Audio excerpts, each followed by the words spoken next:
To seal the deal at the Privy Council, this faction used me and our Sacred Citizens Initiative with the Department of Justice as their false flag operation.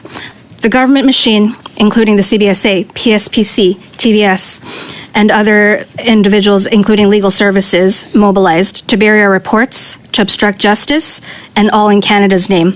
One thing that we have consistently observed with both our justice work and interactions with public safety is that an act of misconduct rarely happens in isolation. It is always almost symptomatic of a larger existence and tolerance of misconduct. Individuals engaged in such conduct are also prime targets of exploitation and extortion. In our interactions with GC Strategies, Mr. Firth routinely boasted that he and his friends, senior government officials with contracting authorities, have dirt on each other. This guy's garage. Like and subscribe. Media's meeting on the study of the Arrivecan app. Who is going first? Ms. Dutt, please go ahead for 5 minutes. Merci. Monsieur le Président, Thank you. Mr. Chair, honorable members, thank you for inviting Butler to testify before the mighty OGGO. a Canadian public safety company focused on misconduct and legal violation detection using artificial intelligence. We believe that the law is a public good, and our vision is to empower citizens with equal access to the legal system. In layperson's terms, our mission is to fight misconduct one incident at a time. Butler's original technology was in the form of a chatbot. Today, Butler's technology is built upon GPT-4 and ChatGPT, which I believe you're familiar with. And any individual who has faced or witnessed misconduct can visit our website at butler.com and get an impartial assessment from our AI for free. Butler educates the user on laws and legal concepts that are specifically applicable to their respective situation to empower them to take the next steps to enforce their rights. In 2017, before AI was the mainstream staple that it is today, Butler was the first company in the world to apply AI to the detection of sexual misconduct, which was inspired by my own harrowing, traumatic experience with a workplace stalker. And our story was covered extensively by national and international media alike, including but not limited to the Globe and Mail, the New York Times, Washington Post, BBC, and Vice, to name a few, totaling over 3 billion press impressions. Butler's work did not go unnoticed with the Government of Canada. In 2018, I was invited by then Minister Baines to address the G7 on Butler's innovative work and discuss our approach towards AI and the law. And I used the opportunity with the G7 ministers to present Butler's manifesto for a future in which we could provide our AI to every single person so that they would have equal access to the justice system. In 2019, Butler won a competitive RFP with the Legal Aid Directorate of the Department of Justice Canada. And through this initiative, we became the first AI in the world regulated to provide legal violation detections directly to citizens. In recognition of this momentous achievement, in 2020, I was recognized on the Forbes 30 Under 30 Law and Policy list, and I was the only Canadian on the list. As two international students who came here with big ambitions, Amir and I have dedicated ourselves to building Butler into a venture that can truly impact our fellow citizens' lives for the better and make Canada proud. And while Justice and the Legal Aid Directorate were giving us a seat at the table and Butler was going from strength to strength, there was another faction within the Government of Canada that was also noticing us, but for completely different reasons. This small but powerful faction, spearheaded by the Canada Border Services Agency, had identified the perfect rationalization, incentive, and opportunity in Butler. And if you're familiar with it, you might recognize these three as components of the triangle of fraud. With the Auditor General's Fall 2019 report on the culture of deeply entrenched workplace harassment at the CBSA, countless sexual harassment cases at the agency, and the impending implementation of Bill C-65 to prevent harassment in federal workplaces, the CBSA had identified the perfect rationalization to kill three birds with one stone. with over 300,000 federal public servants covered by Bill C-65, and Butler's existing technology as the only solution on the market that was available to provide full compliance with the bill.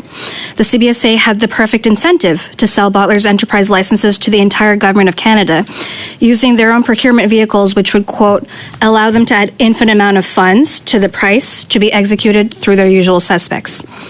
My personal profile as a female immigrant entrepreneur who refused to be a victim of sexual misconduct and transformed tripling trauma into something that attracted extensive goodwill from Justice Canada, the public, and media alike, provided the perfect opportunity for an optics operation that could funnel tens of millions of taxpayer dollars. We later learned that this was executed through a set-aside for Indigenous business contract, which is yet another example of the monetization and theft using trauma of marginalized communities. To seal the deal at the Privy Council, this faction used me and our Sacred Citizens Initiative with the Department of Justice as their false flag operation. But they had one fatal flaw in their grand scheme. Butler was there on a mission, which was to prevent, detect, and combat misconduct, and that's exactly what we did. We started submitting reports against this very faction. In response, instead of protecting Canadian taxpayers and their hard-earned dollars, the government machine, including the CBSA, PSPC, TBS, and other individuals, including legal services, mobilized to bury our reports, to obstruct justice, and all in Canada's name. In December 2022, in the same time that President O'Gorman said that they were debating sending our reports to the RCMP, my emails were hacked, and every record of an email that Christian Firth had sent me was mysteriously deleted. And we watched and waited patiently for someone to do the right thing and act on our reports, but instead we were heartbroken as they lied. They lied to us, they lied to you at OGGO, they lied to Parliament, and they lied to Canadian taxpayers. So, sitting here today, I can assure you one thing. Systemic government corruption existed before Butler. Systemic government corruption tried to manifest itself through Butler. But now, because of Butler, systemic government corruption will be annihilated. Thank you so much. Thank you. Mr. Moore, please, for 5 minutes. Mr. Chair, honorable committee members, I'm a programmer and a software architect with a focus on security. As part of my expertise, I study systems to identify vulnerabilities in order to mitigate their potential exploitation. In November 2019, we were approached by the CBSA through their operative, Christian Firth of GC Strategies. Since then, I have been closely studying and documenting numerous vulnerabilities that we have uncovered in Canada's procurement regime. We have also witnessed these vulnerabilities systematically be exploited by the government officials in the highest level of public service. From our experience, the primary objective of this exploitation is to funnel tax dollars and public funds into private entities that lie outside of public purview. Professional services contracts, which are currently the subject of several committee studies and will cost taxpayers almost $20 billion this year, is the prime target of this exploitation. I refer to one such scheme as ghost contracting, which we have observed with Butler and Arrivecan, which is the current study of the committee. For Arrivecan, GC Strategies was a prime contractor who received significant commissions to then subcontract the work to third-party companies who were the ghost contractors. Based on documents tabled to this committee, GC Strategies claimed that the employees of these ghost contractors were the individual named in the table task authorizations, or TAs. These TAs were used to bill the government. As these ghost contractors are not subject to direct government purview, there is no way to validate that the named individuals actually performed the work, or even they were aware that they've been named on these task authorizations. Also, this is assuming basically that these are real individuals with valid security clearances and not fake profile created for these TAs. In Butler's case, there were 3 levels of contracting. GC Strategies operated as the ghost contractor.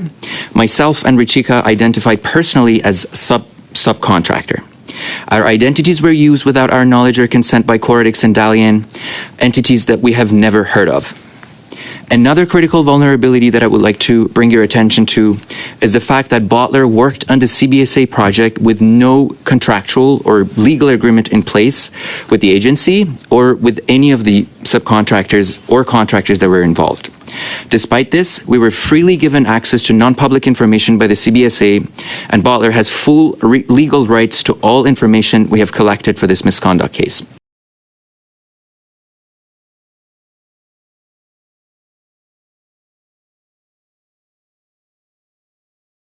Okay, so we're dealing with CDSA, it's the Canada Border Services Agency. What we can share right now is that, we're getting very close to almost being very similar to the RCMP was recently. I'm in a very unique situation, right? So we have essentially the ear of the president right now of CDSA, which is, I guess, maybe the equivalent of the minister or like the deputy minister. And my client who's leading, he's a very high executive responsible for innovation cloud. So he said that this is a guaranteed win for the organization and for any vendor or person who's going to be involved in it, because it's something that everybody just doesn't want to be RCMP, right?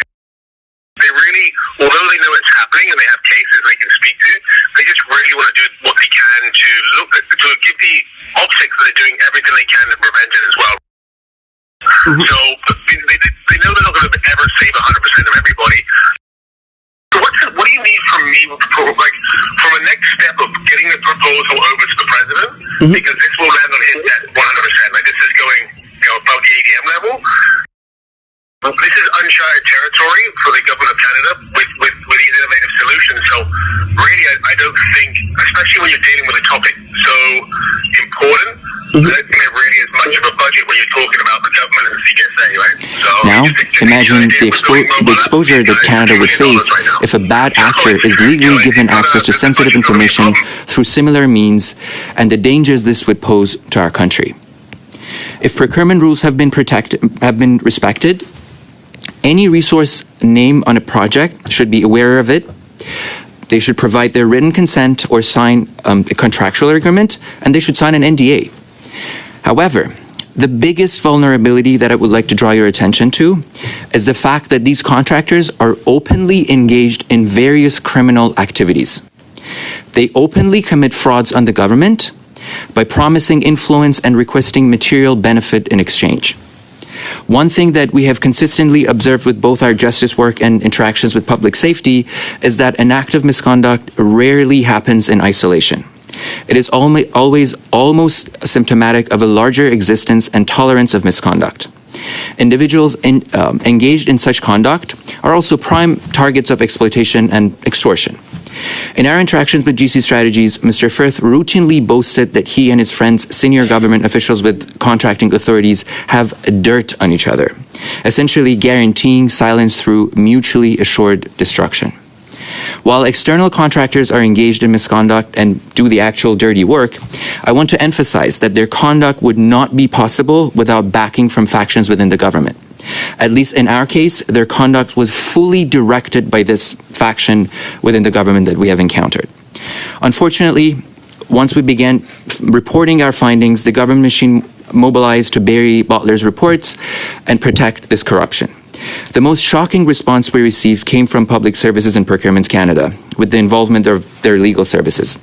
PSPC stated that Canada has determined that no rules were broken. This is while the same allegations were under RCMP investigation. When the government body that has been entrusted with overseeing and spending our tax dollars decides to selectively enforce their own rules, whether willfully or through sheer negligence, this is dangerous. Now, the bigger question is what else PSPC had turned a blind eye to in the expenditure of tens of billions of taxpayer dollars. Thank you. Thank you very much, Mr. Moore.